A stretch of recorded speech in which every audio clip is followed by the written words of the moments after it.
justifies your choice. Hi guys, Answers in here. Today we're going to be talking about Unit 1.1 of Georgia Studies. In Unit 1.1, we will be going over 30A through D.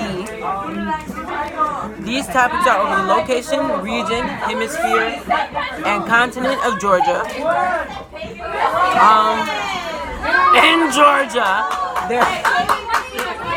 In Georgia, there's 5 regions. There's the Appalachian Plateau, Ridge and Valley, Blue Ridge, Piedmont, and Coastal Plains.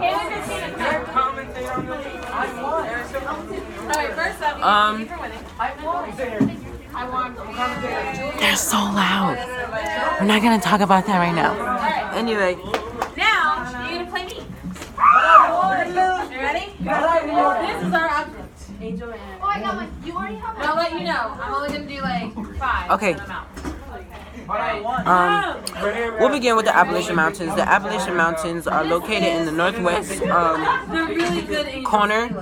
It's a mountainous forest. Why did everyone You get have to quiet? act it out. If you don't act it out, you're out. I can't. Yeah, you can. Okay. Sure you can. That's what makes this fun. This is swinging in reality. There you go. There you go. Now stand. Yeah, oh, that you were. The Appalachian Mountains are located in the northwest corner. This is steering wheel. Yeah. And this is for, you know, if you're accelerated driver. There we go. These are for the older people, and this is for the accelerated drivers. This is for basketball. No, you have to say this is a that. Oh. Oh, that's not a chair. I was gonna say No. something else. That's not a chair. This is a footrest. Anyway, Footrest, it's a big life. Oh. Lifesaver. It's a storage container. Ooh, this is not a I storage don't know container. ideas. This is Queen Elizabeth's new crown from her 2018 winter collection.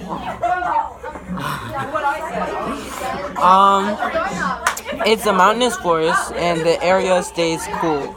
It has mainly 5 inches of snow. When speaking upon agriculture, they mainly had family farms and poor soil, but they didn't have many economic contributions besides mining coal, limestone, and yeah, that was basically it. But now we're gonna talk about Ridge and Valley.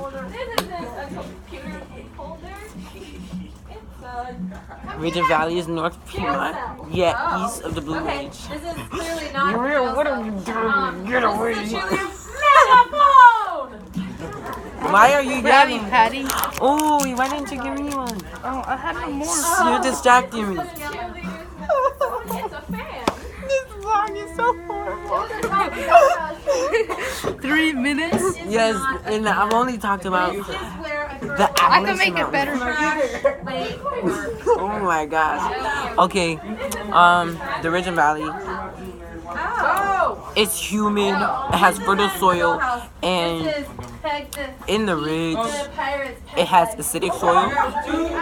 But this region has one of the most important economic contributions, such as railroads, as well as interstates. Also, Yes. Okay, this is not a potato sack, it's a potato sack. also mining and The new color textiles. We're not done yet.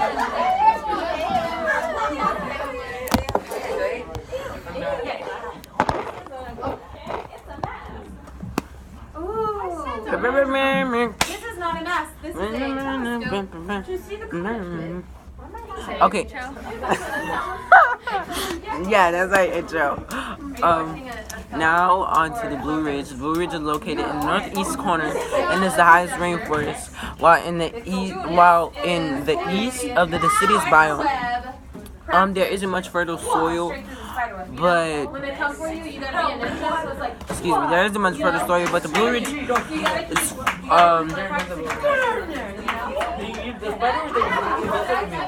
Blue Ridge is mainly forest, and because of it being forest, it has small farms. Its economic contributions were mainly mining, gold, tourists, and timber. This is so boring. I feel so sorry for Miss Montgomery. She has to watch all these vlogs. Anyway, next on to Piedmont in the north central Georgia. It's a horse. Piedmont is 30% of Georgia and has mild winters, some snow, and decent rain in warm summers. Also, they have rich soil. Economic contributions were industry area jobs that were available. There are major cities for trade, and it was 4.5 million people, and that's a lot of people. Like, just think about it, like 4.5 million. You know, it's a lot. No, go ahead. I feel like I'm hearing my name, but whatever. This is Coastal plains. The coastal plains is the bottom half of Georgia, and it's 60% of Georgia. They have mild average temperatures, rainy winters. They have warm summers and fertile soil. With the fertile soil, they planted pecans, whatever you want to call it, cotton, onions, soybeans, and no, you're real. And the coastal plains contributed economically because of the paper production industry, the pulp industry, and the deep global markets. They're so loud.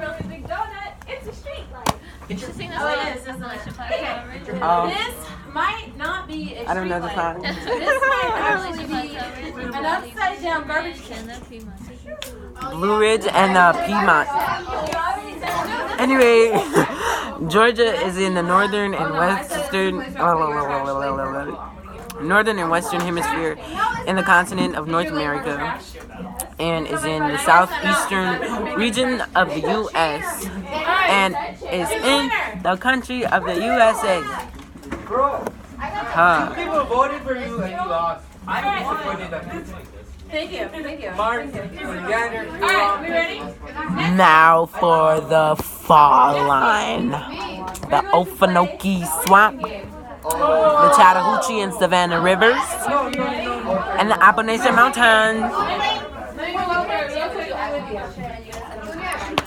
So the fall line is basically a dramatic drop in the elevation that is which dividing the Piedmont and the coastal plain regions. The fall line divides Georgia in half. It is between the fall line. It's an ancient seashore, and that the coastal plain region used to be underwater. Why? Anyway, the Okefenokee Swamp, is that how you say Okefenokee? Yeah, that's so hard to say, I can never say it. The Okefenokee Swamp is a giant freshwater swamp that spans from southern Georgia into northern Florida. Oh, no. Southern Georgia into northern Florida. And the swamp is home to over 1,000 species of animals and plants as well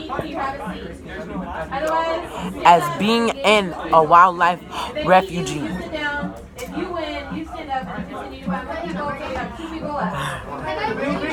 Anyway, the Okefenokee Swamp is the second largest freshwater swamp in the U.S. Took the whole feed. Just take a minute and look at Miss Montgomery. Just look at her. Just look at Miss Montgomery. Miss Montgomery, you're gonna be on YouTube. Anyway, now for the Chattahoochee and Savannah Rivers. The Chattahoochee River isn't just Georgia's most famous river, but it's also one of the state's most important rivers. The river forms parts of the state's border with Alabama. The Chattahoochee River is approximately 430 miles long. This river also provided drinking water. The Savannah River was very important to Georgia's first European settlers. This river was formed of the border between Georgia and North Carolina. The river is approximately 301 miles long. The Europeans built two large rivers On the river. Augusta and Savannah, which were Georgia's first two state capitals. On camera, you had that thing on your head. Yeah, they saw you in the corner and I was pointing to you. Anyway, The Appalachian Mountains. I'm almost done. Appalachian Mountains. The Appalachian Mountains are a chain of mountains running through from Blue Ridge region up to southern East Canada. These mountains formed roughly that was a major voice crack. It was like 480 million years ago, and these were originally the height of the Alps or Rocky Mountains until they were eroded down. There's a trail called the Appalachian Trail, and that's around 2,144 miles long and begins in the Blue Ridge and ends in Maine. Still not done. I think that's it. Yeah. So finally, and thank the heavens, because 10 minutes is a pretty long time. The Barrier Islands are a series of islands off the coast of Georgia, specifically in the coastal plain region. These islands safeguard the coast from large amounts of wind and wave erosion coming through the ocean. In Georgia's early days, the islands were home to several forts which were used to spot and defend against naval attacks from the enemies such as Spanish. Yeah, Spanish. Now, to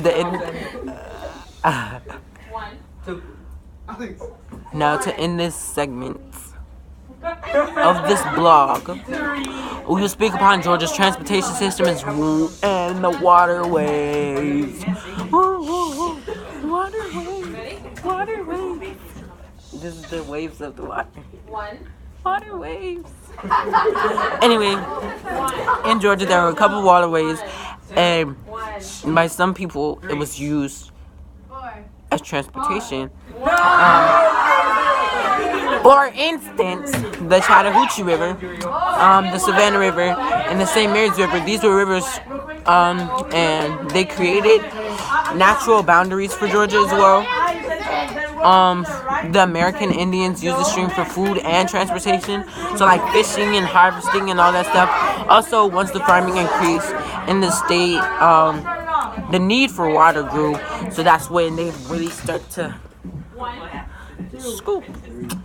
And you know, they used the water as much as they could. Yeah, and they also transported goods like through boats and stuff. So they would put stuff in boats, and people would take the boats and they take it to different places. But there were man-made lakes as well.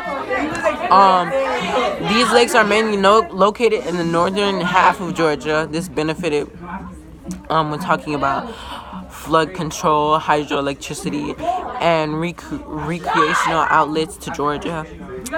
During the antebellum and the Civil War, rivers and streams were used to provide growth of cotton, aka King Cotton. After the war, the Chattahoochee River in value and economically. The Chattahoochee River grew in value and economically due to steamboats and inland ports and growing yet again. Now there's modern day people where we don't need we don't need water. We just need cars and planes. I will see you in the next segment of this vlog.